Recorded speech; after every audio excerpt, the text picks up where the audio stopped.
안녕하세요 친구들. 손이쌤이 만들어드리는 영양만점 초등사회. 자, 그동안 우리가 알아보는 지역의 역사라고 하는 내용을 배우고 있죠. 역사는 다양한 유적과 유물을 남깁니다. 훌륭한 가치가 있는 문화 유산을 남기죠. 그 중에서 형태가 있는 유형 문화재도 있을 것이고 형태가 없는 무형 문화재도 있습니다. 배워봤었죠? 자, 그래서 이 다양한 문화 유산들을 직접 답사하는 답사하기라고 하는 내용도 지난 시간에 배웠어요. 답사 계획서도 쓰고 답사도 하고 답사 보고서도 쓸 수 있었어요. 자, 이번 시간에는요.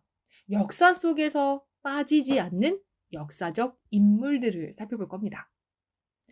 여러 역사의 내용들은요. 결국 사람이 만든 것이죠. 그래서 역사에서는 역사적 인물을 빼고 이야기할 수가 없습니다. 과거 중국의 역사서들을 보면요. 각 나라의 왕의 업적을 중심으로 시간 순서로 역사를 기록한다든지 그 왕이 있었던 시기에 활동했던 훌륭한 인물들, 이름난 인물들에 관련된 내용을 바탕으로 역사서를 기록을 했어요. 곧 사람을 중심으로 역사서를 썼다는 거죠. 그래서 우리 또한 마찬가지로 우리 지역에서 어떻게 활동한 어떤 역사적 인물이 있는지를 알아보는 시간을 가져볼 겁니다. 자, 그럼 이번 시간에도 여러분들이 잘 챙겨가야 할 영양소 소개할게요. 역사적 인물, 주제망, 장령실, 우리 지역 역사적 인물 조사 방법입니다. 간단하죠? 시작해 보도록 하겠습니다.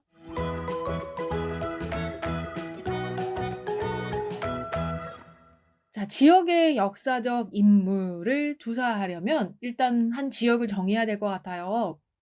자, 우리 교과서에 있었던 대로 부산 광역시의 유명한 이 지역 인물을 한번 살펴보려고 합니다. 부산 광역시 동래읍성 하면 떠오르는 인물이 있습니다. 바로 조선의 과학자 장영실이에요. 자, 이 장영실은 부산 동래에서 태어났다고 합니다. 그래서 이 부산에는요. 장영실을 기리는 과학동산, 바로 장영실 과학동산이 있다고 해요.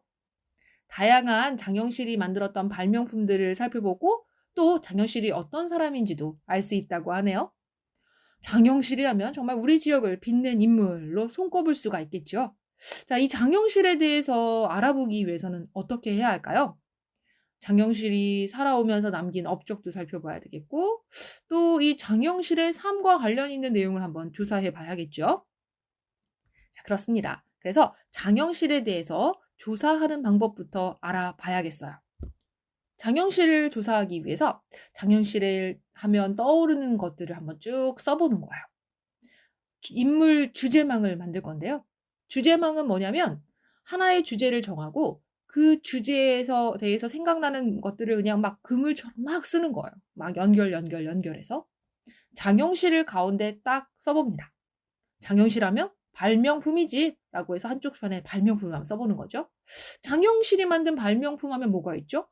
해시계인 앙부일구도 있고요. 또 물시계인 자경루도 있고요. 또 이 천체를 관측하는 기구인 간의라고 하는 것도 있죠. 장영실은 그럼 어떻게 살았을까? 장영실의 일생이 궁금하네요. 장영실의 일생을 써봅니다. 그리고 일생, 어린 시절은 어디고 태어난 곳은 어디고 또 세종대왕을 만난 이후 그의 삶은 참 많이 달라졌죠? 세종대왕도 한번 조사해 봐야겠어요.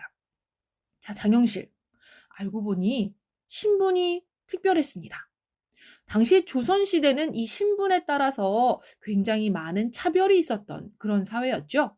실은 장영실의 신분은 노비였대요. 노비와 양반은 큰 차이가 있었습니다. 자, 그래서 그 내용도 한번 조사해 보면 좋을 것 같습니다. 자, 이렇게 장영실 하면 떠오르는 것들을 뭐 세종대왕, 발명품, 일생, 신분과 같은 것들을 주제망을 통해서 만들어 놓는 거예요.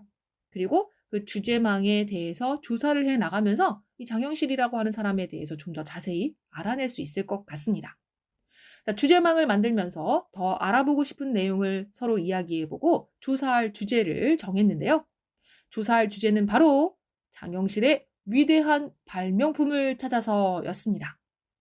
장영실 하면 발명품이라고 했는데 이 장영실의 발명품이 왜 훌륭한지 또 왜 장영실은 이런 발명품을 만들게 되었는지 그런 내용을 한번 알아보려고 한대요. 그와 함께 또 장영실의 업적도 같이 조사해 보려고 한다고 합니다. 자, 쌤도 함께 우리 친구들도 함께 한번 조사를 해 나가 보도록 할까요? 장영실 하면 다양한 발명품들이 있다고 했는데요. 그 위대한 발명품들 가운데는 해시계나 물시계, 또 천체를 관측하는 기구와 같은 다양한 것들이 있습니다. 자, 그런 것들을 한번 살펴볼게요. 이를 알기 위해서는요, 어떤 조사 방법을 써야 하는지까지 찾아야겠죠? 먼저 책을 찾아보면 좋겠네요. 일단 장영실은 이제 훌륭한 위인이기 때문에 위인전을 찾아서 장영실에 대한 이야기를 찾아볼 수 있을 것 같아요. 위인전을 읽어보다 보면 장영실이 궁궐에 가서 벼슬을 하고 발명품을 만들게 되는 과정을 살펴볼 수 있을 테니까요. 알고 봤더니 이 책 속의 내용을 보았더니 장영실은 이천이라고 하는 인물이 세종대왕에게 이 장영실을 인재로 추천하면서 세종대왕과 함께 다양한 발명품을 만들 수 있었다고 합니다. 이천은 장영실의 스승이면서 장영실과 함께 세종의 천문대 사업을 이끌었던 인물이라고 해요. 당시 세종대왕은 신분이 낮은 장영실이 능력을 잘 발휘할 수 있도록 기회를 주었다고 해요. 장영실은 뛰어난 창의력과 재주를 통해서 끊임없이 노력하면서 다양한 발명품들을 그래서 만들어낼 수 있었다고 하네요. 자, 이렇게 지역의 역사적 인물을 위인전, 백과사전, 신문과 같은 다양한 자료를 이용해서 찾아볼 수 있을 것 같습니다.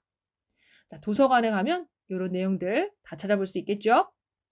다음 친구들은요, 인터넷 검색을 통해서 장영실에 대해서 조사를 했다고 합니다. 인터넷 검색을 통해서 인터넷 기사도 찾아보고 또 인터넷 백과사전도 알아볼 수 있겠죠? 또 장영실과 관련된 동영상도 있을 것 같아요. 인터넷 백과사전을 검색하면요, 장영실의 발명품을 좀 더 자세히 볼 수 있어요. 그래서 자경루를 한번 검색해 봤습니다. 자경루는 시간을 자동으로 알려주는 물시계가 됩니다. 이 물시계가 있었기 때문에 해가 지고 난 이후에도요, 시각을 정확하게 알 수 있었다고 하는데요. 사람들은 하루에 12번씩 울리는 자경루의 소리를 듣고 시간을 짐작했다고 합니다. 실제로 이 자경루는요, 시각이 되면 이 시간을 알려주는 소리와 함께 또 예쁜 인형들이 나와서 이제 움직이는 것도 볼 수 있었다고 해요. 스스로 시각을 알려줬다니 정말 대단하죠. 자, 이렇게 인터넷을 통해서 역사적 인물과 관련된 자료를 쉽게 찾아낼 수 있었습니다. 자, 그와 함께 마지막으로 해볼 수 있는 방법은 현장 체험으로 알아보는 겁니다. 장영실 과학동산이 있다고 했었죠? 부산에 있는 장영실 과학동산으로 가보도록 할게요. 자, 과학동산을 가기 전에, 이 체험을 하기 전에는요, 미리 질문을 할 것들을 좀 적어가면 좋겠죠? 그리고 동영상을 카메라를 가지고 와서 찍어도 좋을 것 같습니다. 문화관광 해설사의 이 이야기를 들어보니까 장영실은 동래연애에 소속되어 있는 노비였다고 합니다. 그런데 물건을 만드는 재주가 정말 뛰어나서 이 소문이 글쎄 부산에서부터 한양까지 퍼지게 되었다고 해요. 자, 그러면서 결국 세종대왕의 귀에도 들리게 되고 세종대왕과 함께 멋진 발명품들을 만들 수 있게 된 것이죠. 혼천이라고 하는 것을 직접 살펴볼 수도 있었고 앙부일구라고 하는 해시계, 해 그림자를 통해서 알 수 있는 이 시계입니다. 자, 요것도 볼 수 있고요. 간의라고 하는 것도 살펴볼 수 있었다고 해요. 혼천이나 간의 같은 경우는 별의 움직임이라든지 또는 달의 움직임 이런 것들을 확인을 해서 이 계절의 변화를 알아낼 수 있었다고 합니다. 현장 체험을 통해서 정말 많은 걸 알아낼 수 있었네요. 자, 이렇게 해서 우리는 지역의 역사적 인물에 대해서 알아볼 수 있는 다양한 방법들을 살펴왔습니다. 자, 그럼 오늘 이 시간에 배운 내용 한번 정리해 보도록 할까요? 지역의 역사적 인물을 조사하기 전에 먼저 그 역사적 인물에 관련된 주제망을 만들어 옵니다. 주제망을 만들며 이 인물에 대해서 더 알고 싶은 점 또는 그 찾아내야 할 주제들을 정할 수가 있겠죠. 자, 특정 역사적 인물의 어떤 부분을 알아내야 할지 주제를 정했다면 그 역사적 인물에 대해서 다양한 내용들을 조사해야겠죠. 도서관에 가서 책을 찾아볼 수도 있었고요. 인터넷으로 검색을 할 수도 있었습니다. 또한 박물관, 기념관 등 인물과 관련된 장소에 직접 찾아갈 수도 있어요. 이런 방법을 통해서 우리 지역의 역사적 인물인 장영실에 대해서 다양한 내용들을 조사할 수 있었는데요.